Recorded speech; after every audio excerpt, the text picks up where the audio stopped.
Game over हुआ है चेतन शर्मा का और उनसे इस्तीफा ले लिया गया है।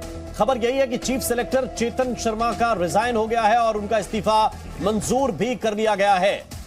हमारे प्रोग्राम गेम ओवर का बहुत बड़ा असर हुआ है। जी न्यूज के प्रोग्राम गेम ओवर का बहुत बड़ा असर हुआ और असर यह है कि चीफ सेलेक्टर चेतन शर्मा का इस्तीफा हो गया है।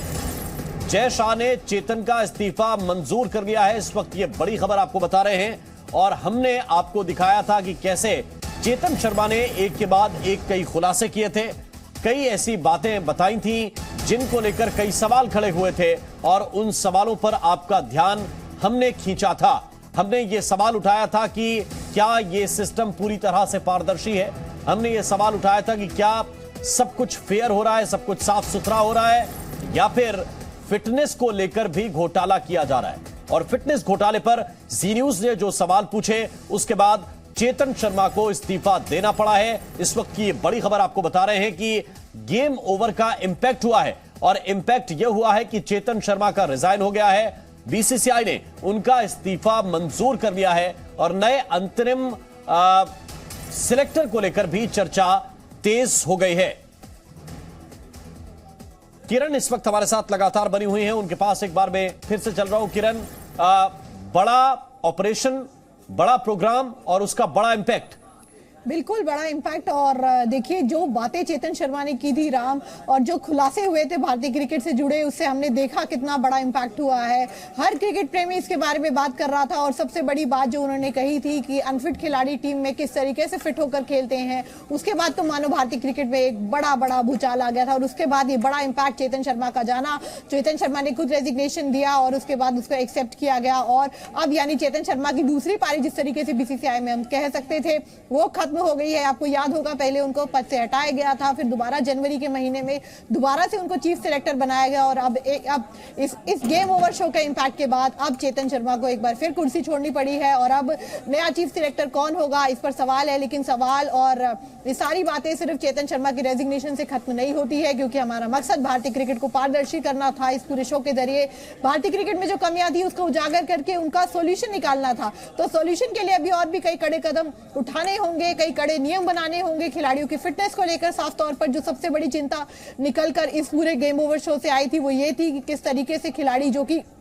अनफिट होते हैं वो फिट बने रहने के लिए टीम में खेलते हैं, अपनी प्राइवेट डॉक्टर से लाकर इंजेक्शन लगवाते हैं, जो अल्टीमेटली बाद में उसका असर ये होता है कि वो माइनर इंजरीज मेजर में तब्दील होती है और वो बड़े टूर्नामेंट से बाहर होते हैं। तो ये सारी बातें निकल कर आई थी। अब चेतन शर्मा का इस्तीफा, इसका सबसे बड़ा असर ये माना जा सकता है, बिल्कुल है, क्योंकि चेतन शर्मा के जाने के बाद कम से कम जो बहुत बातें, अगर आप ट्विटर पे जाएं या बहुत सी बातें चेतन शर्मा जब से बने थे, आप याद कीजिए एक ही बार में 8-8 बार कप्तान बदले गए थे और जब उनको वर्ल्ड कप टीम जब वर्ल्ड कप के बाद हटाया गया था तब रीजन भी यही दिए गए थे कि क्यों इतने सारे चेंजेस हो रहे हैं, क्यों बड़े बड़े खिलाड़ियों को परफॉर्मेंस के बाद ड्रॉप कर दिया जाता है। तो कहीं ना कहीं बहुत सारे सवाल क्रिकेट प्रेमियों के मन में भी थे चेतन शर्मा को लेकर और आज चेतन शर्मा के जाने के बाद उम्मीद ये जता रहे हैं कि जो नया चीफ सिलेक्टर होगा एटलीस्ट वो टीम के सिलेक्शन में कई पारदर्शिता लेकर आएगा, जिससे हम वर्ल्ड कप की तरफ एक बेहतरीन टीम की तरह बढ़ेंगे। बिल्कुल यकीनी तौर पर यही बड़ी बात है जिसको आप किरण कह रहे हैं कि हमारा मकसद बिल्कुल ये नहीं था कि किसी एक व्यक्ति का पद जाए या उसको उस पद से हटा दिया जाए। हमारा मकसद यह था कि अगर आप जिम्मेदारी पर बैठे हैं, अगर आप एक जिम्मेदार कुर्सी पर बैठे हैं, तो क्या आप अपनी जिम्मेदारी को निभा रहे हैं और क्या आप जो चीजें आपकी आंखों के सामने हो रही हैं उनको सिर्फ होते हुए देखना चाहते हैं, करना कुछ नहीं चाहते। हमारा सवाल यह था। चेतन शर्मा ने क्या खुलासा किया था यह भी इस वक्त आपको सुनना चाहिए। इंजरी छिपा के ले जाते हैं 15% अगर इधर उधर होते नहीं है ना, 85% में भी हमें बोलते हैं सर खेलने दो सर, बट मेडिकल साइंस नहीं क्लियर करती ना उनको, तो वो प्रॉब्लम था। प्लेयर तो खेलना था, प्लेयर नहीं बना था। अल्लाह की जैसे बुमराह मतलब झुकी नहीं पा रहे तो क्या करेगा, तो एक दो ऐसा जो मेजर इंजरीज हो जाती, अदरवाइज तो 80% में भी ये तो बदमाश ऐसे हैं, ये तो चुपचाप जाके कोने में जाके इंजेक्शन लेके देंगे, सब फिट है। तो ये आप सुन रहे थे और ये चेतन शर्मा ने साफ तौर पर कहा था कि ये 80% 85% फिट होते हैं, बाकी के 15-20% के लिए इंजेक्शन ले लेते हैं। अब इंजेक्शन ले लेते हैं, वो ऐसा इंजेक्शन होता है जो डोप में नहीं आता है और इसके बाद फिर कुछ किया नहीं जा सकता है, क्योंकि ये इस तरह से ये सब कुछ करते हैं कि किसी को कुछ पता नहीं चलता है। ये चेतन शर्मा ने बड़े ही क्या कहते हैं इसको तसल्ली बख्श तरीके से समझाने की कोशिश की थी कि वहां पर दरअसल होता क्या है और एक चीफ सिलेक्टर के तौर पर मैं भी कुछ उसमें कर नहीं सकता हूं, कुछ करने की स्थिति में होता नहीं। इस वक्त एक बड़ी खबर मिल रही है। बड़ी खबर यह है कि बीसीसीआई के उपाध्यक्ष हैं राजीव शुक्ला, उन्होंने इस मामले पर चुप्पी साध ली। इस वक्त की बड़ी खबर आपको बता रहे हैं, राजीव शुक्ला से यह सवाल किया गया था चेतन शर्मा से जुड़ा हुआ, लेकिन बीसीसीआई के उपाध्यक्ष राजीव शुक्ला ने इस मामले में चुप्पी साधना बेहतर समझा। मामले में बीसीसीआई सचिव से बात करूंगा, यह राजीव शुक्ला ने कहा है। एक मिनट, एक छोटा सा सेक्रेटरी बीसीसीआई को बात, सेक्रेटरी बीसीसीआई आप अपनी बात करें। अच्छा, इस्तीफा तो स्वीकार कर लिया गया ना? सेक्रेटरी बीसीसीआई बात इस्तीफा पर बताइए। इस्तीफा स्वीकार कर लिया गया। एक मिनट, एक छोटा सा सेक्रेटरी बीसीसीआई को बात, सेक्रेटरी बीसीसीआई आप अपनी बात करें। अच्छा, इस्तीफा तो स्वीकार कर लिया गया ना? सेक्रेटरी बीसीसीआई बात इस्तीफा पर बताइए। इस्तीफा स्वीकार कर लिया गया। एक मिनट, एक छोटा सा सेक्रेटरी बीसीसीआई को बात, सेक्रेटरी बीसीसीआई आप अपनी बात करें। अच्छा, तो बीसीसीआई के सचिव से बात करेंगे, राजीव शुक्ला ने जरूर कहा, लेकिन इस मामले को लेकर उन्होंने कुछ भी कहना मुनासिब नहीं समझा। हमारे सहयोगी ब्रह्म प्रकाश उनसे सवाल करने की कोशिश कर रहे थे कि कम से कम एक सवाल का उत्तर दे दीजिए, इस्तीफे पर आप कुछ बोल दीजिए कि इस्तीफा हुआ है, आपने लिया है, क्या किया है। लेकिन बीसीसीआई के उपाध्यक्ष राजीव शुक्ला का बयान आया और उन्होंने कहा कि इस मामले में बीसीसीआई के सेक्रेटरी जो हैं उनसे बात करेंगे, अभी कुछ नहीं कह सकते। और ये देखिए, हम आपको दिखाने की कोशिश कर रहे हैं कि इतना बड़ा मामला है। चेतन शर्मा चीफ सिलेक्टर थे, उनका रिजाइन हुआ है। रिजाइन का जो कारण है वो भी आपके सामने है। हमने एक प्रोग्राम दिखाया गेम ओवर, जिसमें चेतन शर्मा ने बहुत सारी ऐसी बातें कही थी जिनको लेकर सवाल खड़े हुए और उसके बाद रिजाइन हुआ है। लेकिन बीसीसीआई के उपाध्यक्ष के पास जब यह सवाल गया तो उन्होंने कहा कि इसमें हम सेक्रेटरी से बात करेंगे, इस पर अभी कुछ कहा नहीं जा सकता। उन्होंने चुप्पी साधना ही इस पर बेहतर समझा। और हमारे साथ किरण चोपड़ा लगातार है। किरण, आप तो लगातार कवर करते रहिए बीसीसीआई के ऑफिशियल्स को, क्या कुछ भी कहने से बचना राजीव शुक्ला का क्या बताता है?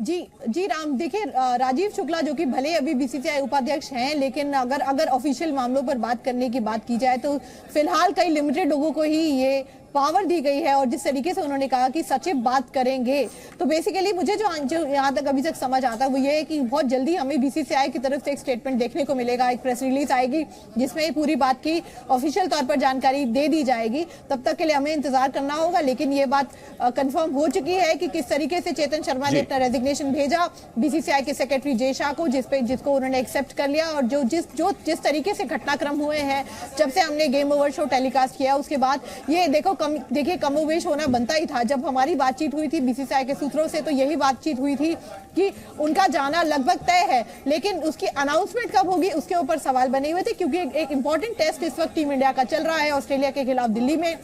तो क्या उससे पहले अनाउंसमेंट होती या उसके बाद ये अनाउंसमेंट होती। लेकिन आज जैसे ही टेस्ट मैच शुरू हुआ उसके बाद ये खबर आ गई कि चेतन शर्मा ने अपना पद छोड़ दिया है। क्योंकि अब देखिए, सिर्फ 2 ही टेस्ट के लिए टीम सिलेक्ट हुई थी, 2 अगले टेस्ट के लिए टीम इंडिया का सिलेक्शन होना है। और ऑब्वियस सी बात थी, जिस तरीके से ये पूरा ऑपरेशन हुआ था और जो बातें चेतन शर्मा ने कही थी, उसके बाद उनका टीम के सिलेक्शन करना और as a chairperson selection committee की मीटिंग में बैठना इन फ्रंट ऑफ बीसीसीआई के टॉप अधिकारी और उसके अलावा कप्तान, कोच, तो ये बेहद मुश्किल होता। और किसी भी तौर पर बीसीसीआई देखिए अपने कुछ रूल्स को लेकर बहुत सख्त है और इन सख्त नियमों के बीच एक नियम में ये भी है कि कोई भी अंदरूनी बातें बाहर नहीं कर सकता। और जो चेतन शर्मा ने बातें की, देखिए बड़े बड़े टॉपिक्स पर बातें की। और हमारे साथ मले नीरव जी भी जुड़ चुके हैं जो कि वरिष्ठ खेल पत्रकार है। गुड मॉर्निंग मले सर, मैं आपसे बस ये जानना चाह रही हूँ, आप कैसे देखते हैं चेतन शर्मा के इस्तीफे को? बहुत बड़ा असर है गेम ओवर शो का। क्या अब लग रहा था कि इनका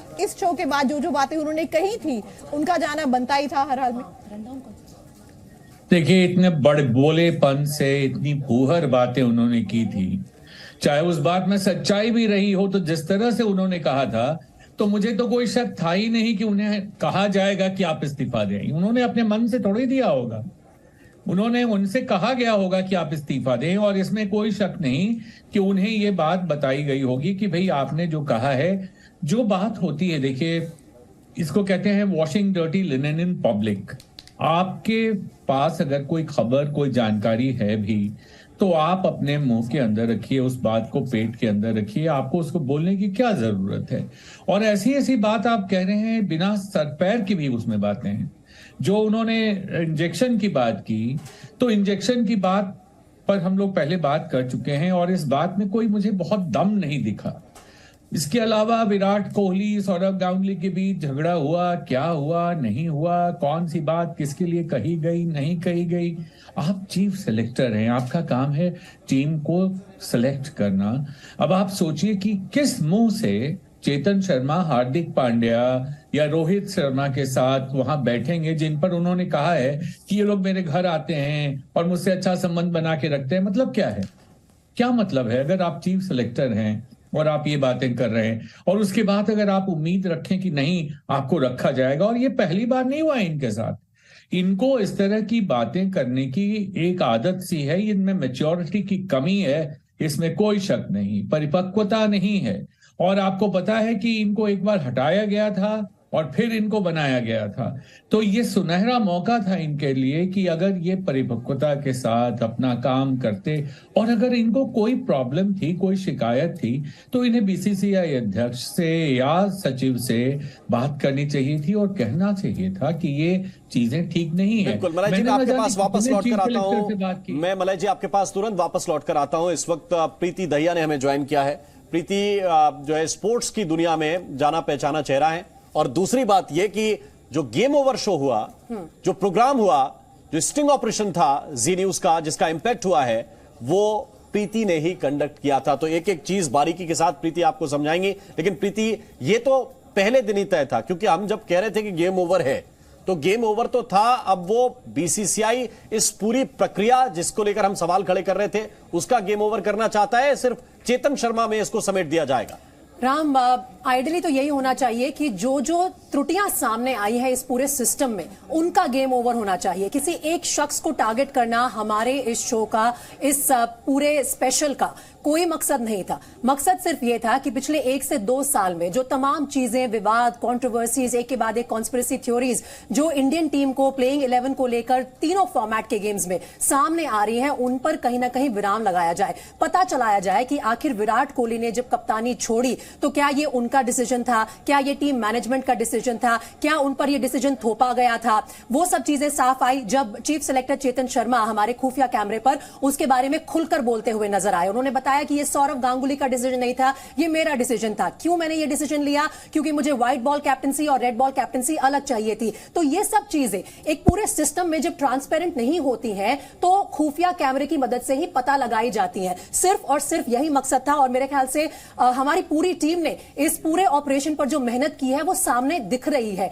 अगेन मैं ये बार बार क्लियर करना चाहती हूं, किसी एक शख्सियत को टारगेट करना हमारा कोई मकसद नहीं था, लेकिन जो तथ्य सामने नहीं आ रहे थे, खास तौर पर पिछले साल भी वर्ल्ड कप ईयर था, ये भी वर्ल्ड कप का साल है, और किरण ने और मैंने दोनों ने फील्ड पर जाकर भी कवर किया है। किरण भी इस बात की गवाह है कि ये जो तमाम कॉन्स्पिरेसी थ्योरीज है ना, ये सिर्फ मीडिया सर्कल्स में डिस्कस नहीं होती हैं। जो फैंस है, लाखों करोड़ों फैंस है इस गेम के, जिसे धर्म के तौर पर पूजा जाता है हमारे देश में, वो सब जानना चाहते हैं कि हमारी टीम आईसीसी टूर्नामेंट्स में जाकर फुस क्यों हो जाती है, क्यों कोई गेम हम नहीं जीत पाते हैं, क्या ऐसा हो रहा है अंदर, क्या फिटनेस को लेकर कुछ विवाद है जिसे छुपाने की कोशिश की जा रही है, और वो तमाम चीजें सामने आई है। किरण, आप इस बात से इत्तेफाक रखेंगी? बिल्कुल। और प्रीति, आपको याद होगा, ऐसे ही नहीं राम, बहुत से ऐसे क्रिकेटर से भी आप बात करेंगे ना, तो वो भी यही कहते थे, जो भी एक्सपर्ट हो वो जहां जाते हैं, चाहे पार्टीज में जा रहे हैं, चाहे किसी सोशल गैदरिंग में जा रहे हैं, या फिर किसी इवेंट में जा रहे हैं, तो हर कोई उनसे सवाल पूछता था कि व्हाट इज गोइंग रॉन्ग, क्या गलत हो रहा है कि हमारे बड़े बड़े खिलाड़ी इंजर्ड हो रहे हैं, क्या गलत हो रहा है कि आप देखिए एक खिलाड़ी एक मैच में बहुत अच्छा परफॉर्म करता है, आपको लगता है कि अब तो इसकी जगह पक्की हो गई, आप देखते हैं द वेरी नेक्स्ट मैच वो नहीं खेल रहा है। तो ये सारे सवाल उनसे पूछे जाते थे। हम एक क्रिकेट जर्नलिस्ट है तो हमसे पूछे जाते थे, और ये सब सवालों के जवाब हर कोई जानना चाहता था। गॉसिप्स की बात करें या पीछे जो डिस्कशन की बात करें, सॉरी, या फिर ट्विटर पे जिस तरीके से आप और मैं और बाकी जर्नलिस्ट अगर प्रेस बॉक्स में बैठ के राम ये डिस्कशन करते हैं तो लोग इसे गॉसिप का नाम देते हैं, कहते हैं आपके पास फैक्ट्स नहीं है, आपको पता नहीं है, इसीलिए आप ये सब बोल रहे हैं। लेकिन चीफ सेलेक्टर से हम ये उम्मीद करते हैं कि he is privy to all the private information, उन्हें पता है एग्जैक्टली कि क्या हो रहा है। और जो राम बात कर रही थी किरण, कि किस तरह से फिटनेस को फेक करने का भी जिक्र किया चेतन शर्मा ने हमारे खुफिया कैमरा पे। तो एक बार दर्शकों को भी सुना देते हैं कि वो जो इंजेक्शन पर उन्होंने बात कही थी कि कुछ प्लेयर जो है वो 80-85% फिट होते हैं, अपने आप को 100% फिट दिखाने के लिए इंजेक्शन लेते हैं। सुनिए जरा क्या कहा था। इंजरी छिपा के ले जाते हैं। 15% अगर इधर उधर होते नहीं है ना, 85% में भी हमें बोलते हैं सर खेलने दो सर, बट मेडिकल साइंस नहीं क्लियर करती ना उनको, तो वो प्रॉब्लम था। प्लेयर तो खेलना था, प्लेयर नहीं बना करता। अल्लाह की जैसे बुमराह मतलब झुकी नहीं मारे तो क्या करेगा, तो एक दो ऐसा जो मेजर इंजरीज हो जाती है। अदरवाइज तो 80% में भी ये तो बदमाश ऐसे हैं ये तो चुपचाप जाके कोने में जाके इंजेक्शन लेने सब फिट है हम तो सुना आपने किस तरह से चेतन शर्मा ने हमारे स्पेशल प्रोग्राम गेम ओवर के दौरान इस खुफिया कैमरे पर एडमिट किया कि 80 से 85% फिटनेस होती है और अपने आप को फिट प्रूव करने के लिए, क्योंकि अपनी जगह प्लेइंग 11 में बचाना इतना ज्यादा जरूरी है, खिलाड़ी जो है इंजेक्शंस ले लेकर मैदान में उतरते हैं। इसका यह मतलब हुआ कि आपके पास 100% फिट खिलाड़ी नहीं है जो आपके मैदान में उतर रहे हैं। इस वक्त एक और ब्रेकिंग अपडेट आ रही है। बिल्कुल, खबर यह है कि अंतरिम चीफ सेलेक्टर के तौर पर शिव सुंदर दास का नाम इस वक्त प्रस्तावित है। सूत्रों के हवाले से यह बड़ी जानकारी है कि चेतन शर्मा का इस्तीफा मंजूर होने के बाद अब अंतरिम chief selector, interim chief selector के तौर पर शिव सुंदर दास को मौका दिया जा सकता है। शिव सुंदर दास जिन्होंने 23 टेस्ट मुकाबले खेले हैं और बहुत कोई शानदार उनका प्रदर्शन नहीं रहा। वनडे मुकाबलों में उनका प्रदर्शन बहुत ही औसत था, बहुत ही जिसको कहें कि निचले दर्जे का था। लेकिन शिव सुंदर दास का नाम चल रहा है कि वो अंतरिम चीफ सेलेक्टर हो सकते हैं।